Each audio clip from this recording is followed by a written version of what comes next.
ये कहानी एक तेज तर्रार आईपीएस अधिकारी की है, जिसने अपनी कर्तव्यनिष्ठा और ईमानदारी से बिहार पुलिस में खास पहचान बनाई। लेकिन अचानक उनके इस्तीफे की खबर ने हर किसी को चौंका दिया।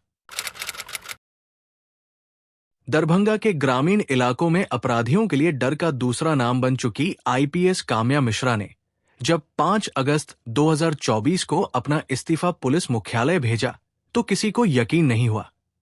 आखिर बिहार की ये निडर अधिकारी, जिसने कई बड़े मामलों को सुलझाया, इतनी जल्दी सेवा से क्यों हटना चाहती थी? उनकी निजी वजहों का हवाला देने वाली चिट्ठी पुलिस महकमे में चर्चा का विषय बन गई थी। दरभंगा में ग्रामीण एसपी के रूप में काम्या मिश्रा ने कई संगीन मामलों को हल किया, लेकिन जिस केस ने उन्हें सुर्खियों में ला दिया वो था विकासशील इंसान पार्टी के प्रमुख मुकेश सहनी के पिता जीतन सहनी की हत्या।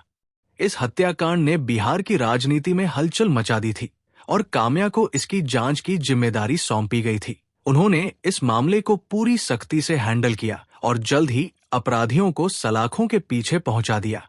काम्या का अंदाज कुछ अलग था, आक्रामक, तेज और निष्पक्ष। अपराधियों के खिलाफ उनकी जीरो टॉलरेंस नीति ने उन्हें लेडी सिंघम का तमगा दिला दिया। ओडिशा के एक साधारण परिवार में जन्मी काम्या शुरू से ही पढ़ाई में अव्वल रही। उनकी मेहनत और लगन का ही नतीजा था कि उन्होंने महज 22 साल की उम्र में 2019 की यूपीएससी परीक्षा में 172वीं रैंक हासिल कर आईपीएस बनने का सपना साकार कर लिया। उनकी पहली पोस्टिंग हिमाचल प्रदेश कैडर में हुई, लेकिन बिहार की कानून व्यवस्था में सुधार की मंशा ने उन्हें बिहार कैडर में ट्रांसफर लेने पर मजबूर कर दिया। बचपन में उन्हें किताबों का बहुत शौक था। 12वीं की परीक्षा में उन्होंने 98% अंक हासिल किए थे। उनकी ये लगन प्रशासनिक सेवा में भी झलकती थी, जब वे बिना किसी दबाव के फैसले लेती थी और निष्पक्ष जांच के लिए जानी जाती थी। काम्या की जिंदगी सिर्फ अपराध और जांच तक सीमित नहीं थी। उनकी निजी जिंदगी भी उतनी ही दिलचस्प रही।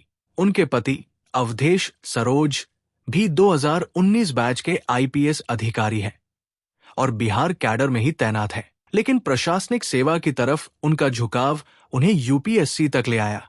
दोनों की शादी 2021 में हुई और तब से ये जोड़ी कानून के रखवालों की तरह एक दूसरे का समर्थन कर रही थी। काम्या मिश्रा का इस्तीफा बिहार पुलिस के लिए एक बड़ा झटका है। लोग सवाल कर रहे हैं, क्या उनके जाने के पीछे कोई दबाव था? क्या किसी बड़े राजनीतिक प्रभाव ने उन्हें ऐसा करने पर मजबूर किया, या फिर ये महज एक व्यक्तिगत निर्णय था? जो भी हो, एक बात तो तय है, बिहार की लेडी सिंघम की कमी पुलिस महकमे और जनता दोनों को खलेगी। लेकिन क्या ये कहानी यही खत्म हो गई या फिर कोई नया अध्याय शुरू होने वाला है? ये तो आने वाला वक्त ही बताएगा। लेकिन इस आईपीएस के इस्तीफे पर आप क्या कहेंगे? अपनी राय भी जरूर कमेंट करें।